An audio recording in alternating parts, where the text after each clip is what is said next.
What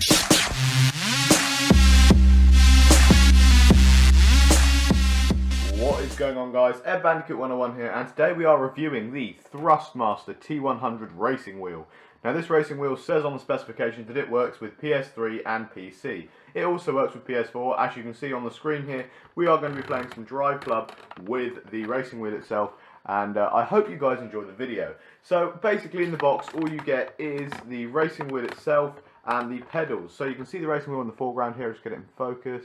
You can see here we have the racing wheel. The buttons on it are actually, even though it's designed for PS4 and PS3 and PC, it isn't actually triangle, X, circle, square. Obviously you've got those buttons in the expected place, like a PlayStation, but they're actually just labelled 1, 2, 3, 4 for, you know, ease of use on a computer, because it's obviously really intended for computer use. So, you get the wheel itself, which has all your regular PlayStation buttons and up and down gear shifters at the back here for changing gears in game. Now this wheel does feature forced feedback. See, this big back here has a motor in it, as you can hear when I turn the wheel properly.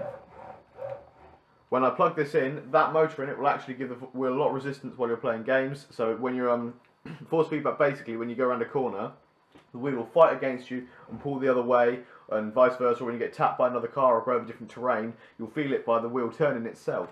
When I plug it in a second, obviously it requires external power for the force feedback. It will calibrate and you'll see it move by itself. Unfortunately, all of the wheels come with European plugs, and as I live in England, I had to go out and purchase an adapter for this, which added another £10 onto the cost of the product, to be perfectly honest. So it's actually, in total, this setup to get all the racing wheel working has cost me about £100, which is about $140, $150. So when I plug the wheel in down here in my socket and plug it into the PlayStation, I'm just going to do that now. Sorry about this. It will turn because it will calibrate itself. So if I unplug it and plug it in, here we go.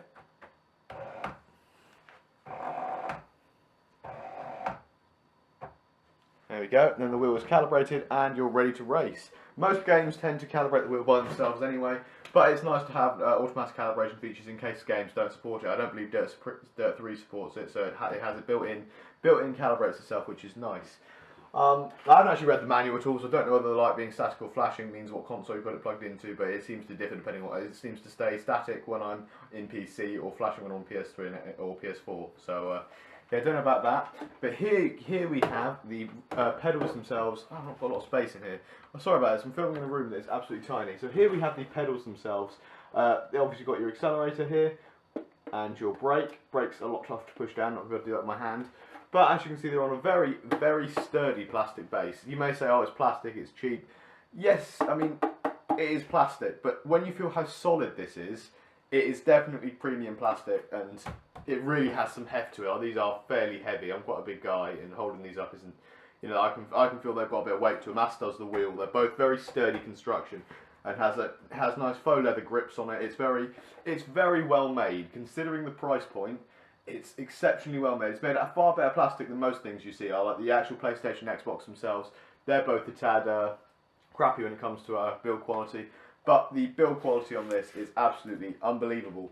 The only thing is it has got even got rubber stands on the bottom for so it doesn't slide about while you're using it. As you can see, all these will stick to a flat surface. Now, my only gripe really with this whole wheel is the pedals, because yes, these would be great if you're going to use it on a glossy surface like a kitchen floor, but you're not. Everyone's going to be using this in their living room where it's carpeted, and when you have them on the floor and you put your foot on them, they do move around, especially when you're a bit violent with them. So what you tend to do is I put my graphics card box down here. Get that in focus. Yeah, I put my graphics card box down here so that I can push it up against that, and then when I actually have to apply the pressure, you know, it won't get pushed backwards. Also, instead of like a regular car, you just put your foot on it to change it around.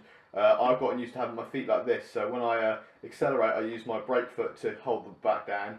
When I brake, I use my accelerate foot to hold the back down. So like my other foot's always holding it steady, which also helps. That's why I've got shoes in shot. These shoes, I do find it's a lot easier to drive this with shoes on. So I've brought a random pair of high tops up here to use when I'm using the wheel itself, because I do feel having a pair of shoes on does add to the authenticity, and the force feedback is absolutely exceptional.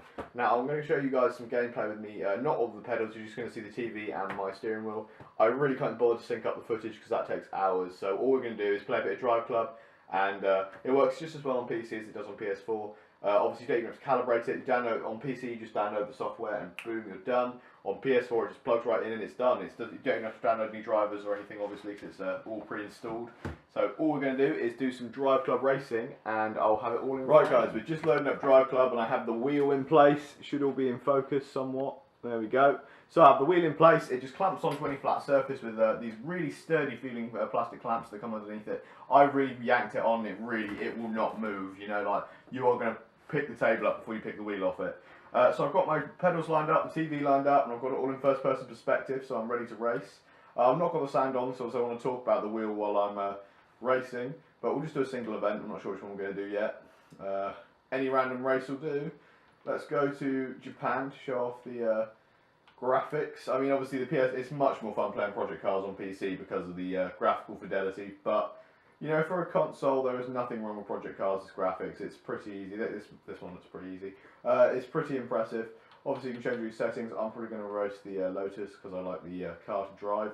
Now, I've got my force feedback turned on and my vibration on medium. And force feedback set at 70%, so it's actually going to yank my arms around a fair bit. Again, you don't want your force feedback maxed out, or you're going to fucking end up with huge arms from working out so much. It is very sturdy, the motor in this. I mean, again, I'm quite a big guy, and 70% I find is much harder than turning a steering wheel in a real car, and I quite like the actual resistance. So obviously I've got mine turned up quite high, but 100% is just ludicrous, and you're never going to control the car. I might crash a fair bit. I've got all driving assists turned off, so we're going to have to see how this goes. I'm going to go with my Lotus, because I just unlocked it. I'm obviously only low level, I'm only level 10. So here we go, guys. Obviously, I've got this in manual as well, and I can't hear the engine, so I'm going to have to find changing gears a little bit difficult, especially because I'm going to have to look at my rev counter.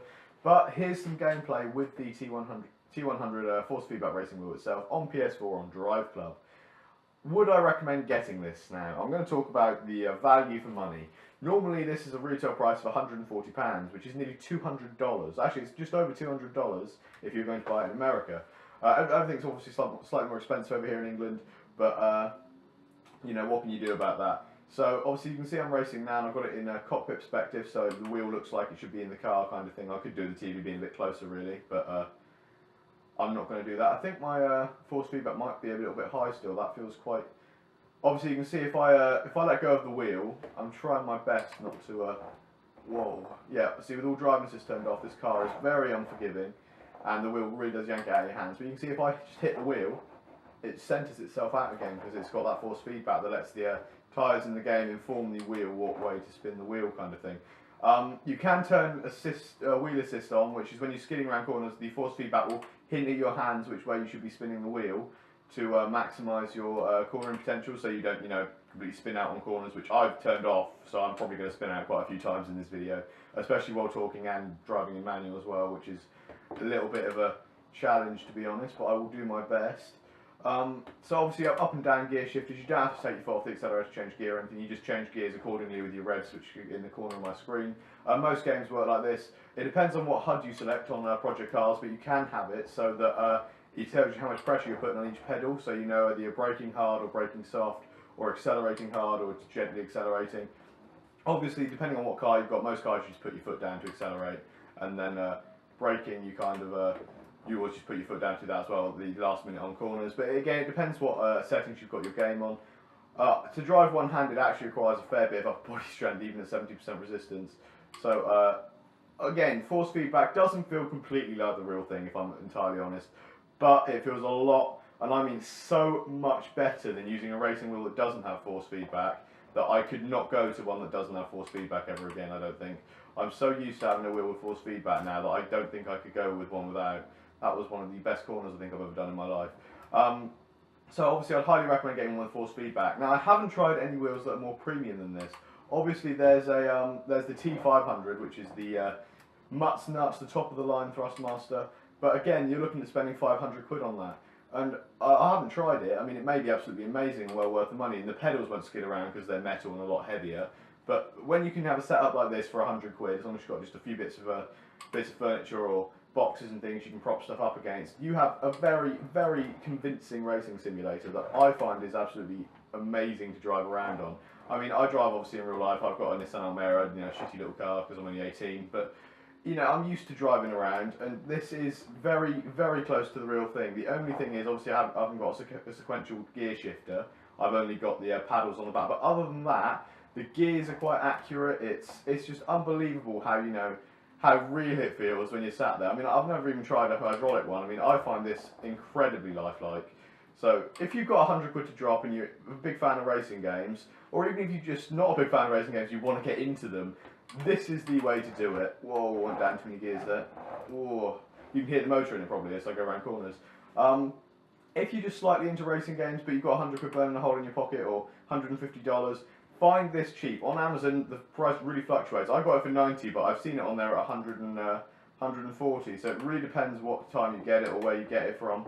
But I would honestly highly recommend grabbing one of these if you can afford one, because I am absolutely in love with it. I hope you guys enjoyed the video.